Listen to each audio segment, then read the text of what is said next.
Hi everybody, this is Pam with Jesusjunkjournals, and we are back to work some more on our unusual folio. So the decoupage is all dry, and I'm going to trim off the little pieces up here at the top. Try not to cut my ribbon. I'm going to take that side pocket piece from page 7 and pick out a paper. And this was for the removable folio. Okay, here it is. And then I decided to put the pocket on this side so that the birds would show. So now I just need to find a paper that coordinates with that. So let me get my scraps out here. And I mean, that one would look cool. I think I will just use that one. That kind of grabs my eye. I don't know what kind of paper this is, but it's really cool. Somebody gave it to me. I don't know where they got it, but it's very cool. And it's also kind of hard to glue. I've used it a couple other times, and it's almost like fabric or something. I think it's just that they put so much liquid on it to make it wrinkle up and do all the things that it can probably paint to make it the stain to look on the other side. That it doesn't like to be glued. So let me see if I can cut this freehand.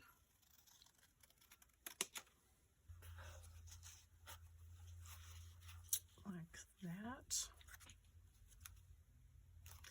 And actually, this looks like it needs to be trimmed down here. All right, so I'm going to get my art glitter glue.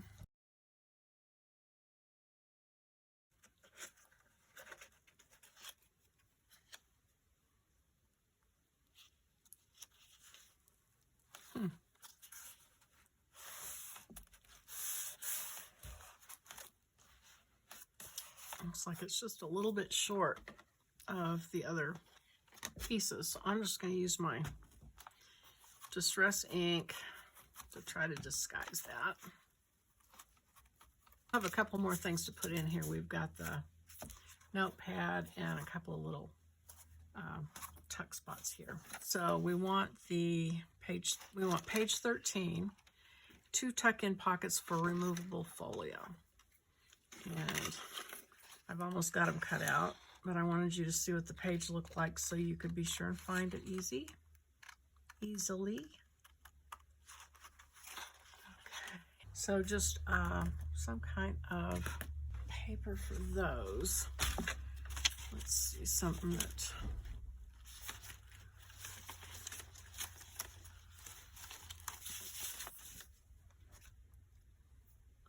I've got this flocked wallpaper. I think I'll use that.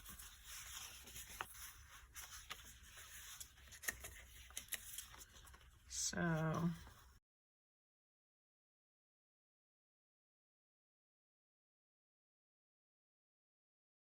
somebody gave me this, and I think it's so cool. It's probably from the 70s or 60s,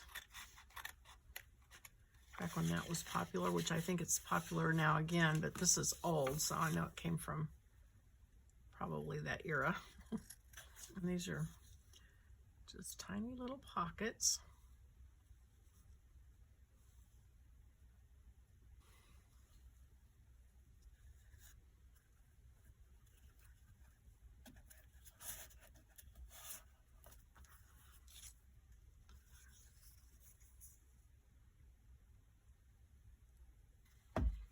And you can just kind of guesstimate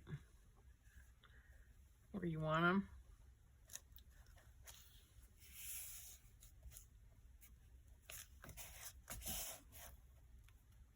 So now we're ready to do our notepad.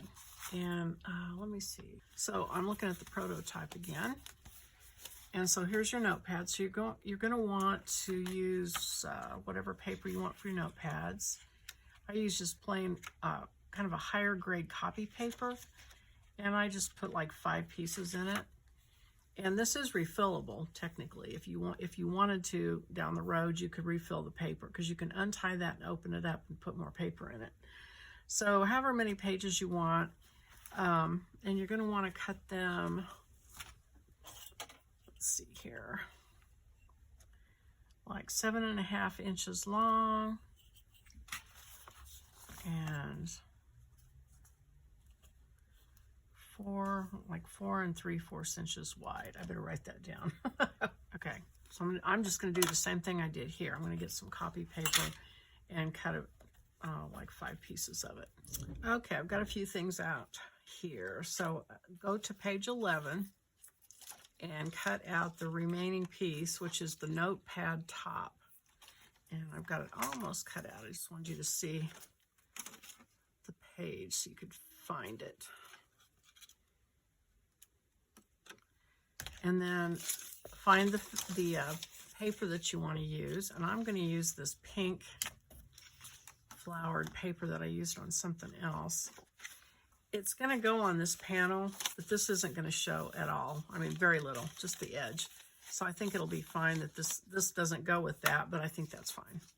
So I'm going to lay my paper aside for a second and trace out my little piece here on the part of the paper that I want to show. And on this, you know, the only part that's going to show is 1/4 of this. The rest of it's going to get folded up. And then we're going to get the scoreboard out and score 3 lines. And these are 3/4 of an inch apart. So I'm not going to mark them. I'm just going to, first of all, it's 3 inches wide. So there's 1, 2, 3. And I want it right in the middle of that. So 1.5. So I'm going to score it on that line there.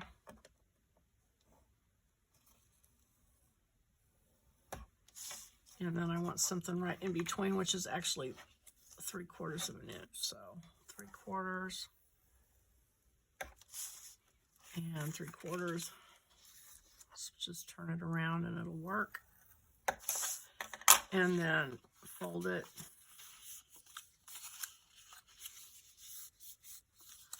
And it will fold up on itself. If it doesn't, if yours doesn't, all you have to do is just trim a little bit off of these ends here so they tuck in nice. Okay, so I've got it folded up like that, and you're just going to tuck your paper into this. Here's my paper, and I'm going to use my crocodile to punch the holes because it'll punch through several layers. So I'm just going to see how I have it folded up, and then I'm going to stick the paper in between it and center it because it'll stick out a little bit on each side. Make sure it's pushed all the way in. And then you can either measure from each end, or this crocodile lets you, this little thing here slides back, and you can use it to position your punch so that it's exactly the same place on each side. And so I'm going to try to use that. Then you have to make sure it's centered left to right. So we'll see. Well, it's a little close to the top. Okay.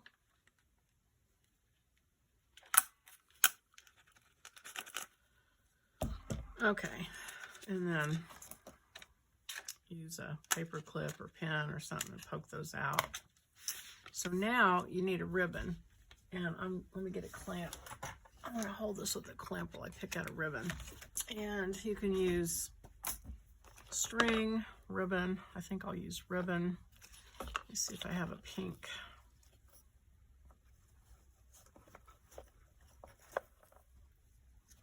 I'm not trying to match anything on the inside of that, so I think it'll be all right. So I need it to go there twice, and then enough to tie for a bow. So that, I'm going to guess that. Okay. So let me measure this so that way you won't have to guess.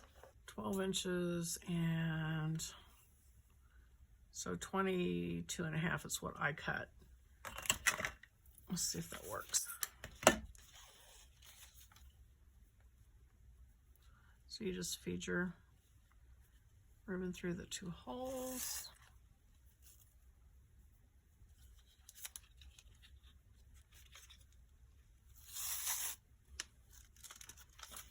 Get them even.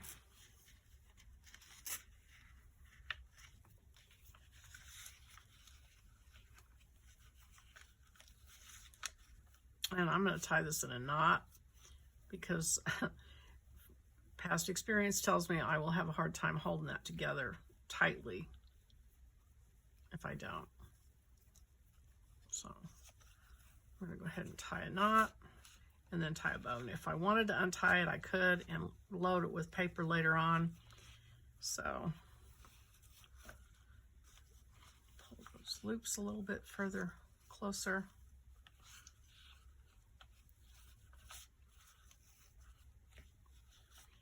There you go. And actually that's a little bit long. So 22.5, maybe you make it 21. I'm going to cut a little bit off, and I'm going to cut that off just because it doesn't want to lay right. And there's your notepad, and all you have to do is glue it in. I'm going to use my Fabri-Tac with the ribbon. And that's really slick paper. So I'm going to use some sandpaper, my sanding block, and just rough that up so the glue sticks to it really well.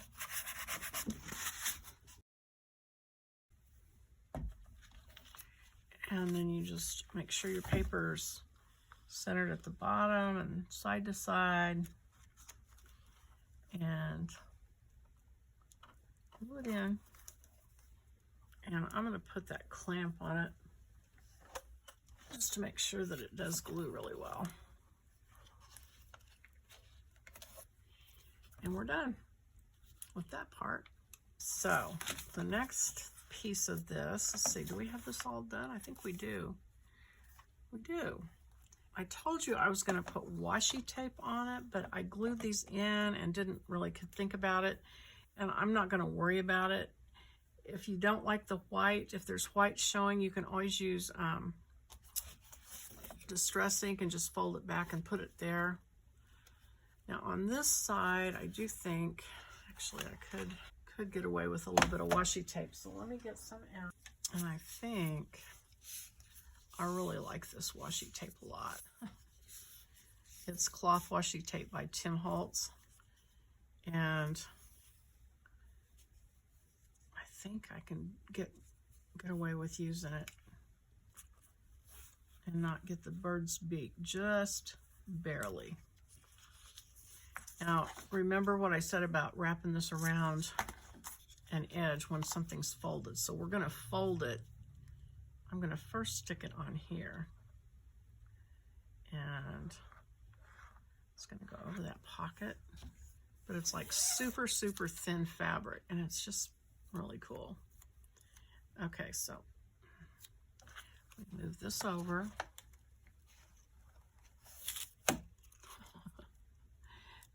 Oh my goodness. Okay.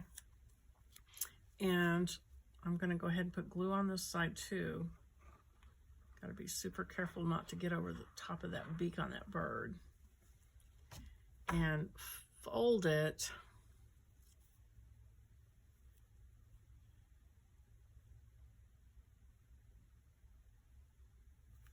So I'm just sticking it really lightly, and then I'm going to fold it, and then I'm going to manhandle it into where I want it to be and make it stick like that.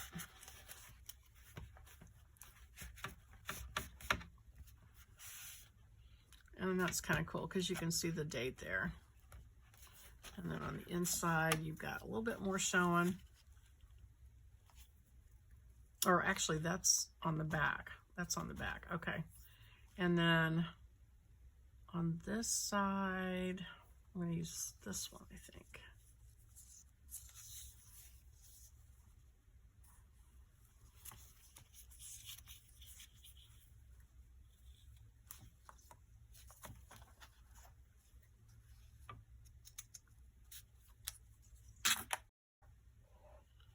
So these do go over the pockets, but there's still plenty of room to put things, so I'm not going to worry about that. And again, sticking it on and folding it.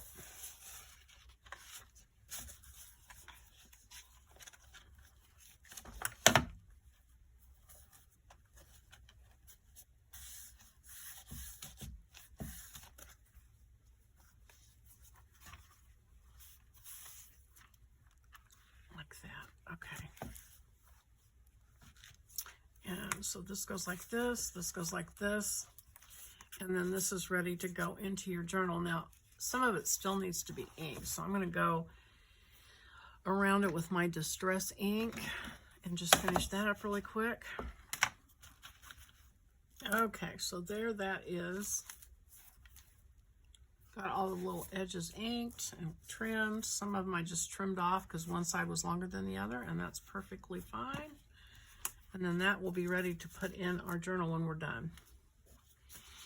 Okay, and then we're ready to make our little journal that goes inside. And so I line my papers up the way I want them. Make sure that they're gonna, for the most part, get caught with my stitching, and then put the cover on, push everything down, clear down in the middle.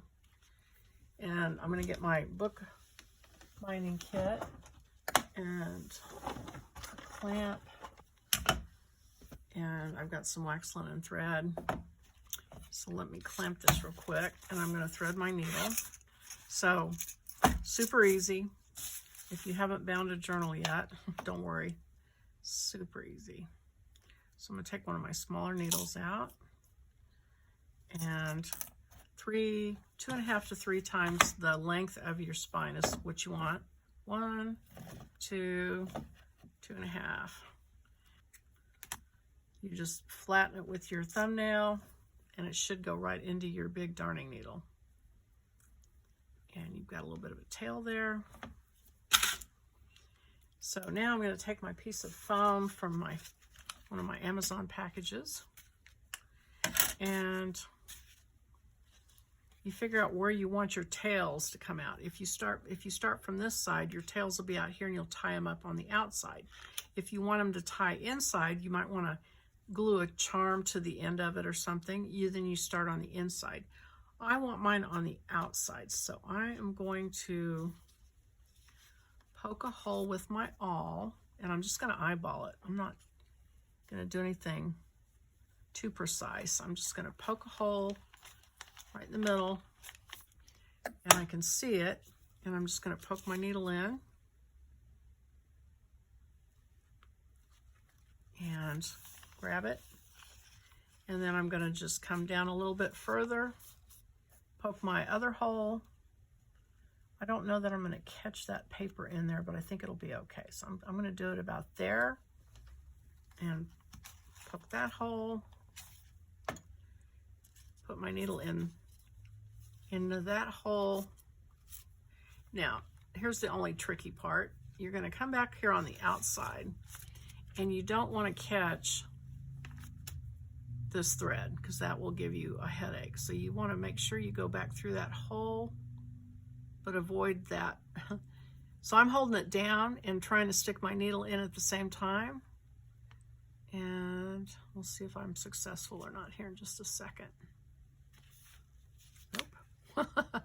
Just keep going till you get it in there where you want it. And if you do happen to snag your thread, and then I've got to pull this, make sure there. Pull that out. If you do happen to snag it, if you haven't stuck your needle in all the way, it's not too late to backtrack. Otherwise, you may have to start over, but it's not that big of a deal. Okay, now I flipped it over, and now I'm going to put a hole down here. Let's see, maybe like there. And whoops! Oh, good grief. Okay, just poke my needle back through there. So we're just making a figure 8, And now I'm going to take my needle off, and I'm going to pull it really tight. And then I'm going to pull the threads to the middle, because that's where you're going to tie a knot. And I tie a triple one just because I have had trouble in the past with it coming loose. So there's that. And then you can make a little bow, or you can leave it, cut it off. Just let them be however you want. And there is your journal that we're going to put in the middle. And why are my pages crooked? Okay, well, my pages are kind of sticking out there. I'm not going to lie. I didn't do a very good job getting them in straight. But that's all right. I don't care. It's a junk journal, right? And if I really care, I could cut them off. Do I care? I don't think I care. Okay, so I'm just going to save it and put that in here in a little bit. And I think that I am going to stop with this video and come back on the next one and pick back up. So anyway, I hope you enjoyed that. And we'll pick back up, do some of the rest of it on the next one. See you next time. Bye-bye.